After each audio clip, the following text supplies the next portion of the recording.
राजकुमार चंद्रकांत अपना घोड़ा उस पक्षी के पीछे दौड़ाने लगा।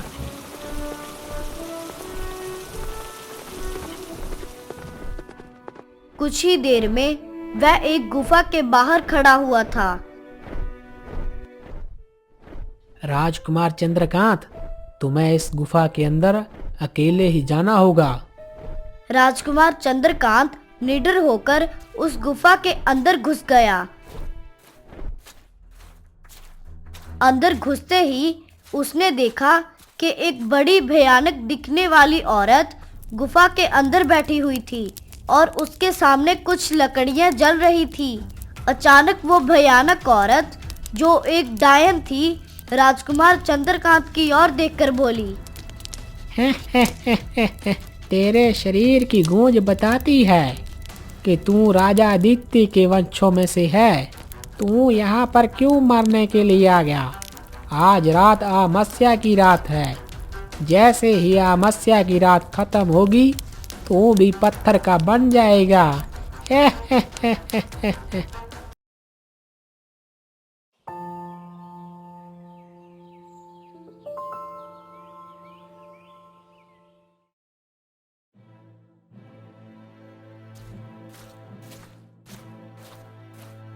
मंत्री जी, पिताजी को बता देना कि हम शिकार खेलने के लिए जंगल में जा रहे हैं। आज हमारा शिकार खेलने को बड़ा ही मन हो रहा है। लेकिन राजकुमार, आपको मना किया गया है कहीं जाने के लिए। और देखिए राजकुमार, पूरे राज्य पर कितना बड़ा संकट आया पड़ा है। अगर आप ऐसे ही महाराज की बात को टालकर कहीं जाएंगे तो महाराज हम पर क्रोधित होंगे। हम कुछ नहीं जानते मंत्री। पिताजी को कह देना कि हमारी चिंता करने की कोई आवश्यकता नहीं। हम जल्द ही वापस लौट आएंगे। तभी राजकुमार अपने 2 सिपाहियों के साथ शिकार खेलने के लिए चले जाते हैं। तभी दूसरी तरफ राजा अभिसैन के पास गांव के कुछ लोग आते हैं। महाराज, नगर में अब पीने योग्य पानी नहीं बचा है। सभी नगर के लोग प्यास से भूखे मर रहे हैं। महाराज, आप जल्दी से पानी का कहीं से इंतजाम कीजिए। ये सुनकर महाराज काफी चिंता में डूब गए। तभी मंत्री जी ने कहा, अब इस तरह से चिंता करने से कोई फायदा नहीं होगा महाराज। अच्छा, तो तुम बताओ मैं क्या करूं? मेरी प्रजा प्यास से तड़प रही है। हाँ महाराज, मैं जानता हूँ कि हमारे राज्य में एक ही नदी बहती थी जो ना जाने क्यों अचानक सूखने लगी है। मैं समस्या को अच्छी तरह से समझ रहा हूँ महाराज, लेकिन। अरे लेकिन क्या? तुम तो हमारे मंत्री हो वीर सिंह। तुम ही कोई उपाय क्यों नहीं बताते हो? महाराज, हमारे राज्य के जंगल में एक साधु रहते हैं। कहते हैं कि वो साधु चमत्कारिक साधु है। क्यों ना हम उनसे सहायता मांगे? अपनी प्रजा की सहायता के लिए अगर हमें नर्क में भी जाना पड़े तो हम जाने के लिए तैयार हैं मंत्री जी। ये साधु क्या चीज है? चलिए, हम अभी और इसी समय साधु महाराज के पास चलेंगे।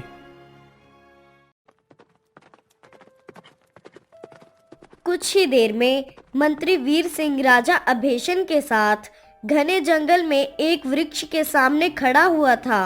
वृक्ष के नीचे एक साधु आंखें बंद किए हुए बैठे थे। अचानक वो साधु आंखें खोलकर राजा अभिसैन की ओर देखकर रहस्यमयी अंदाज में मुस्कुराते हुए बोला, तो आखिरकार राजन, तुम्हें मेरे पास आना ही पड़ा। साधु महाराज, मुझसे अपनी प्रजा की प्यास नहीं देखी जाती थी। हमारे राज्य में एक ही नदी बहती थी। हमारा राज्य उसी नदी का पानी पीता था और फसल उगाने के लिए खेत में इस्तेमाल भी करता था। उस नदी की वजह से हमारे राज्य में हरियाली ही हरियाली थी। परंतु पिछले कुछ वर्षों से वर्षा भी नहीं हुई और नदी भी लगभग सूख चुकी है। राजन, मैं केवल इतना जानता हूँ कि इस विपत्ति का रहस्य अतीत की गहराइयों में छुपा हुआ है। वक्त आने पर सब सही हो जाएगा। साधु की बात सुनकर राजा अभिसैन अपने मंत्री वीर सिंह के साथ अपने महल पहुंचे।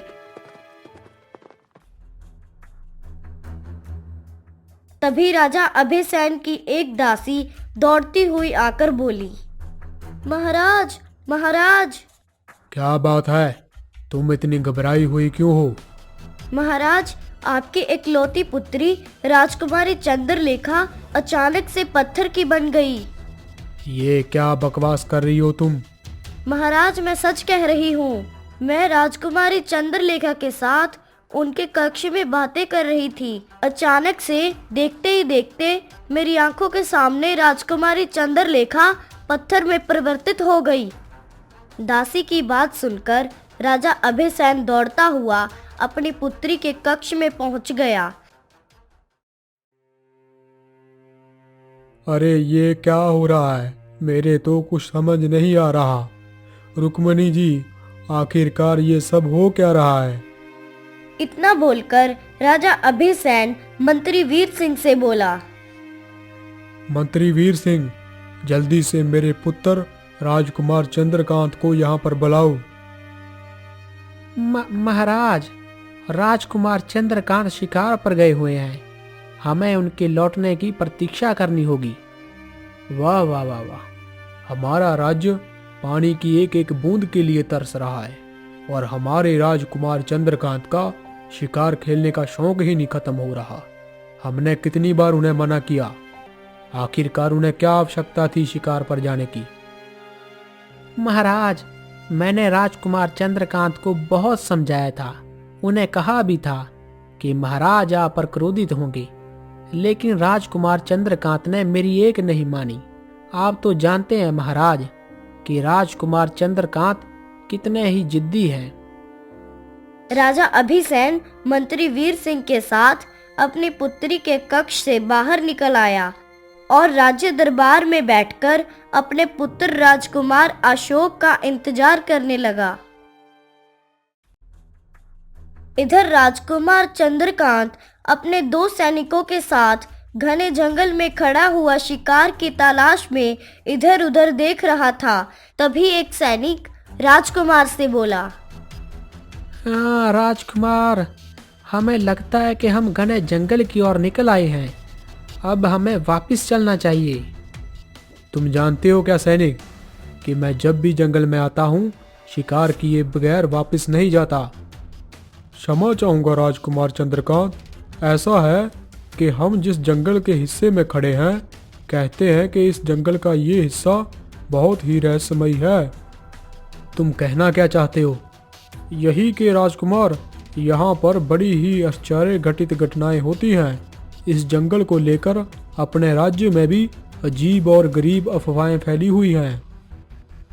सैनिक ने इतना कहा ही था कि तभी उन तीनों के कानों में कुछ गुरगुराहट का स्वर टकराया।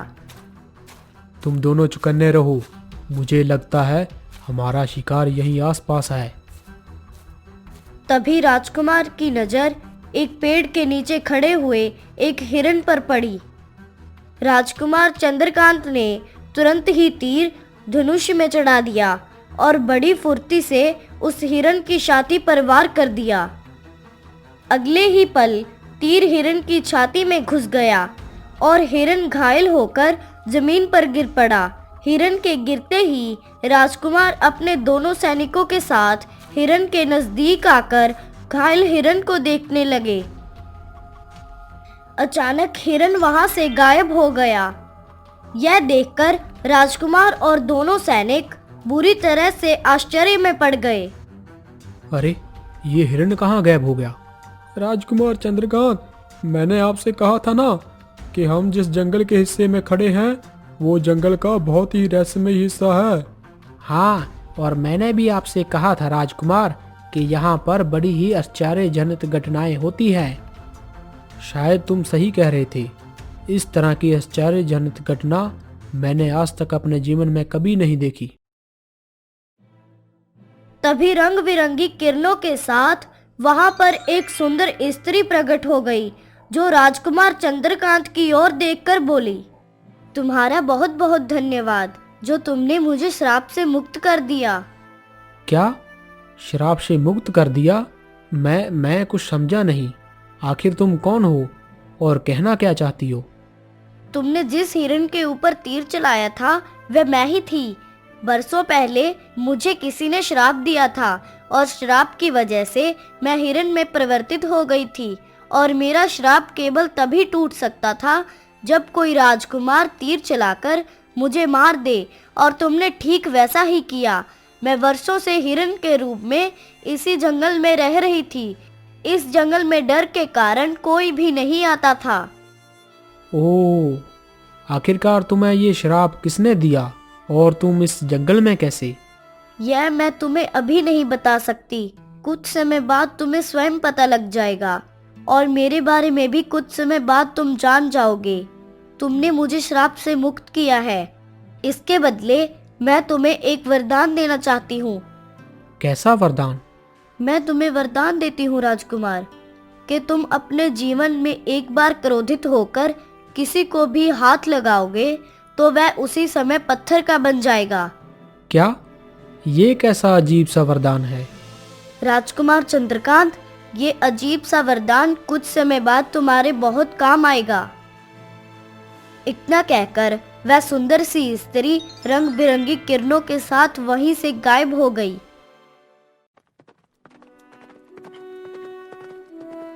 राजकुमार चंद्रकांत अपने सैनिकों के साथ अपने महल चला आया।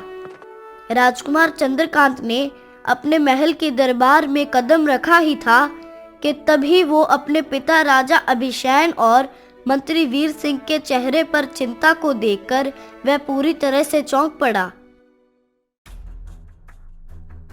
क्या हुआ पिताजी? आप और मंत्री जी किस गहरी चिंता में डूबे हुए हैं?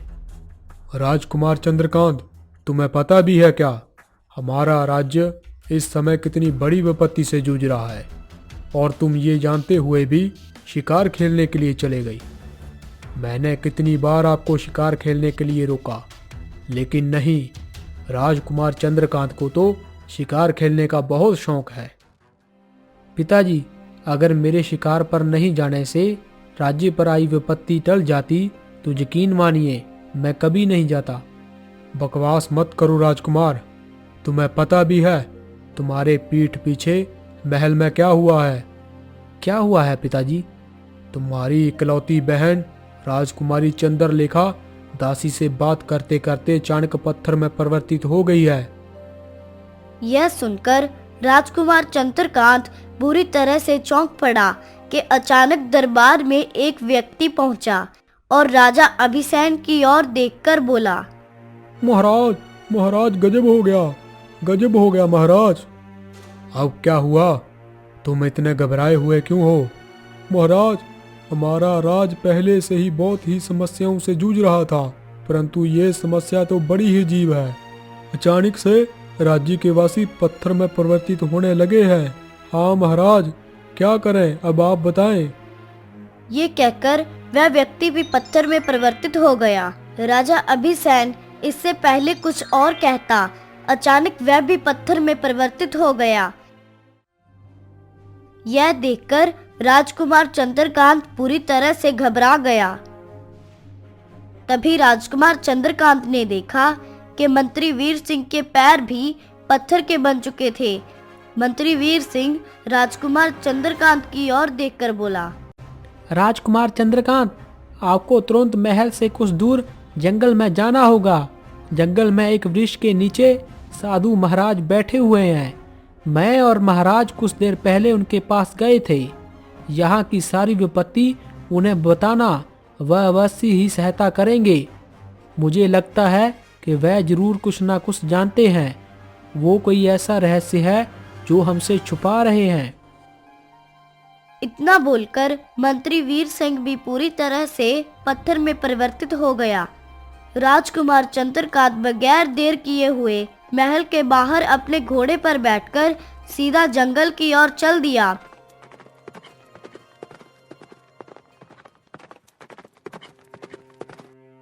कुछ ही देर में राजकुमार चंद्रकांत साधु के सामने खड़ा हुआ था। राजकुमार चंद्रकांत साधु को सारी घटना बताते हुए बोला, प्रणाम साधु महाराज, मंत्री वीर सिंह ने मुझे यही बताया था कि आप कुछ ना कुछ जानते हैं। हाँ राजकुमार, मैंने महाराज से कहा था कि राज्य में विपत्तियों का रहस्य अतीत की गहराइयों में छुपा हुआ है। लेकिन साधु महाराज, मैं आपकी किसी बात का मतलब नहीं समझ पा रहा हूँ।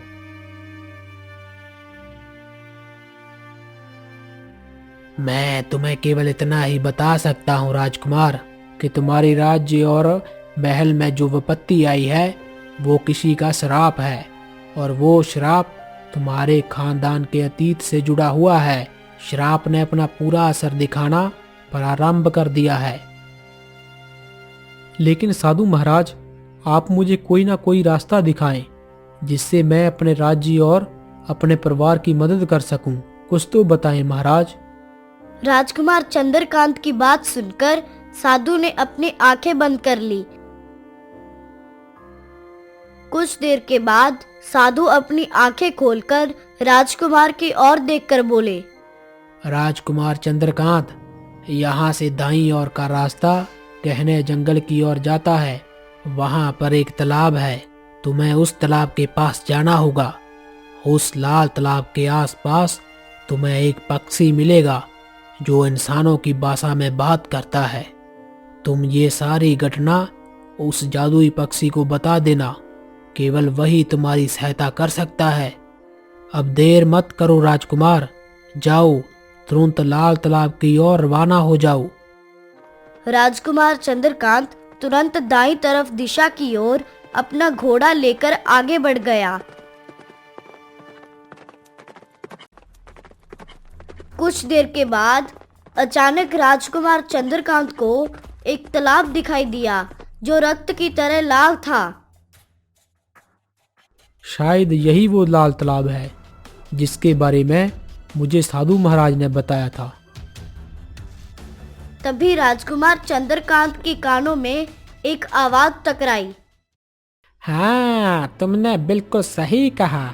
ये वही लाल तालाब है जिसके बारे में सुनकर तुम यहाँ पर आए हो। आखिर तुम्हारी हिम्मत कैसे पड़ी लाल तालाब के पास आने की? क्या तुम जानते नहीं कि यहाँ पर जो भी आता है वो जीवित वापस नहीं जाता? राजकुमार चंद्रकांत ने देखा उसके सामने एक पेड़ पर एक पक्षी बैठा हुआ उसे घूर रहा था। मुझे तो बताया गया था कि यहाँ पर एक पक्षी मिलेगा जो इंसानों की तरह बात करेगा। वो सब छोड़ो और ये बताओ कि तुम यहाँ पर क्यों आए हो? राजकुमार चंद्रकांत उस पक्षी को सारी घटना बताते हुए बोला, मुझे दरअसल आपकी सहायता की जरूरत है। मैं तुम्हारी सहायता करने के लिए तैयार हूँ, लेकिन मेरी एक शर्त है। कैसी शर्त? तुम्हें इस लाल तालाब में एक डुबकी लगानी पड़ेगी, परंतु डुबकी लगाने से पहले एक बात जान लो। इस लाल तालाब में अगर 10 व्यक्ति डुबकी लगाते थे तो उसमें से केवल एक व्यक्ति जीवित बचता है। अब ये तुम्हारी किस्मत पर निर्भर करता है कि तुम उन 10 व्यक्तियों में से कौन से व्यक्ति हो।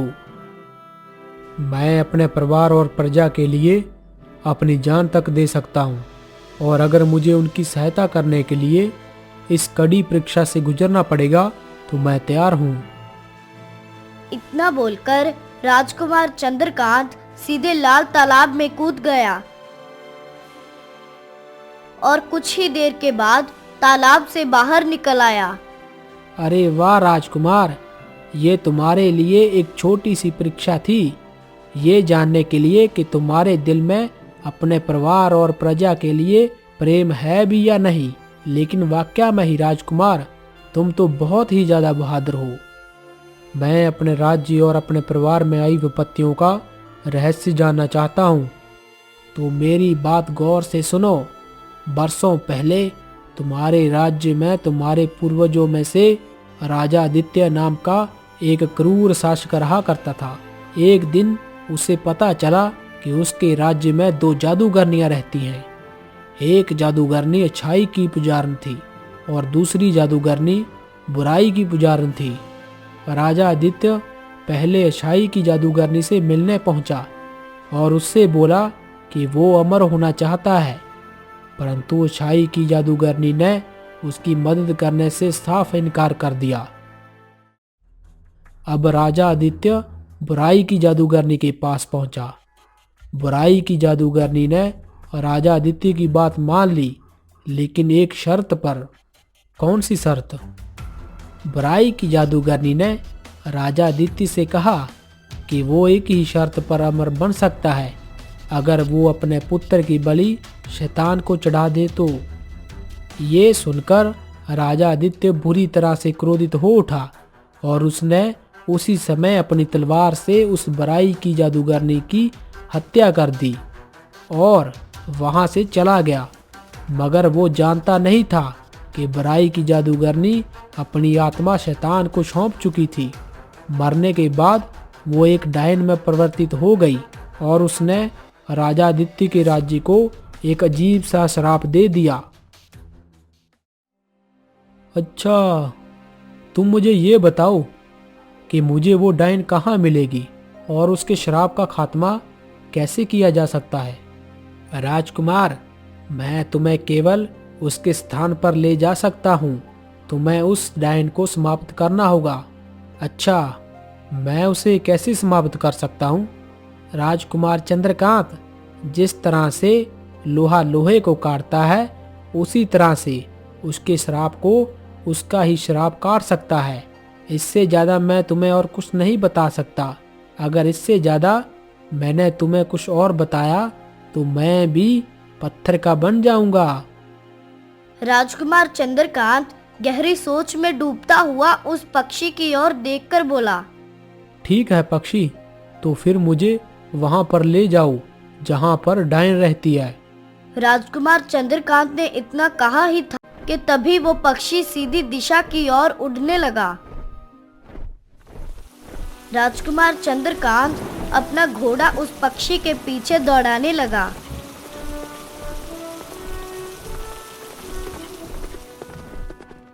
कुछ ही देर में वह एक गुफा के बाहर खड़ा हुआ था। तभी पक्षी राजकुमार चंद्रकांत की ओर देखकर बोला, राजकुमार चंद्रकांत, तुम्हें इस गुफा के अंदर अकेले ही जाना होगा। राजकुमार चंद्रकांत निडर होकर उस गुफा के अंदर घुस गया। अंदर घुसते ही उसने देखा कि एक बड़ी भयानक दिखने वाली औरत गुफा के अंदर बैठी हुई थी और उसके सामने कुछ लकड़ियां जल रही थी। अचानक वो भयानक औरत, जो एक डायन थी, राजकुमार चंद्रकांत की ओर देखकर बोली, तेरे शरीर की गूंज बताती है कि तू राजा आदित्य के वंशों में से है। तू यहाँ पर क्यों मरने के लिए आ गया? आज रात अमावस्या की रात है। जैसे ही अमावस्या की रात खत्म होगी तू भी पत्थर का बन जाएगा। हाँ, तुमने सही पहचाना। मैं यहाँ से डरकर भागूंगा नहीं, बल्कि मैं तो तुम्हें समाप्त करने आया हूँ। इतना बोलकर राजकुमार चंद्रकांत ने अपनी तलवार निकाल ली। तलवार को देखकर वह डायन उठकर खड़ी हो गई और बड़ी ही फुर्ती से राजकुमार चंद्रकांत के पास आ गई। अचानक उस डायन ने अपने नुकीले पंजों से राजकुमार के शरीर के ऊपर वार कर दिया। राजकुमार चंद्रकांत बुरी तरह से क्रोधित हो उठा और उसने क्रोधित अवस्था में उस डायन के शरीर को कसकर पकड़ लिया। अगले ही पल वो डायन पत्थर में परिवर्तित हो गई। यह देखकर राजकुमार चंद्रकांत आश्चर्यचकित रह गया। तभी गुफा के अंदर वही पक्षी पहुंचा। देखते ही देखते वह पक्षी रंग बिरंगी किरणों के साथ एक सुंदर पुरुष में परिवर्तित हो गया। अगले ही पल वहां पर वही सुंदर स्त्री भी प्रकट हो गई, जो राजकुमार चंद्रकांत को जंगल में मिली थी। राजकुमार आश्चर्य से सुंदर पुरुष की ओर देखकर बोला, ये क्या रहस्य है? तुमसे मैंने कहा था कि श्राप का काट उसका श्राप है। तुम्हें जो जादुई पक्षी लाल तालाब के पास मिला था, वह मेरा पति था। लेकिन तुम दोनों हो कौन? मैं इस डायन की सगी बहन हूँ, अच्छाई की जादूगरनी। जब राजा आदित्य ने इसकी हत्या कर दी थी और ये डायन बन गई थी, तब मैं और मेरे पति इसके श्राप के काट का रहस्य जानते थे। जैसे ही मेरी बहन को यह बात पता लगी तो उसने मुझे एक हिरन में परिवर्तित कर दिया और मेरे पति को एक पक्षी में परिवर्तित कर दिया। जब तुम मुझे जंगल में मिले तो मैं समझ गई कि तुम राजा आदित्य की ही पीढ़ियों से हो। इसीलिए मैंने तुम्हें एक अजीब वरदान दिया था। मेरी डायन बहन ने राजा को श्राप दिया था कि वह सब पत्थर के बनने शुरू हो जाएंगे और उसके श्राप का काट भी यही था कि वह भी पत्थर की हो जाएगी। इसीलिए जैसे ही तुमने गुस्से में आकर उसे स्पर्श किया, वह पत्थर की बन गई। अब सब कुछ सही हो चुका है। इतना बोलकर सुंदर स्त्री और सुंदर पुरुष वहां से गायब हो गए।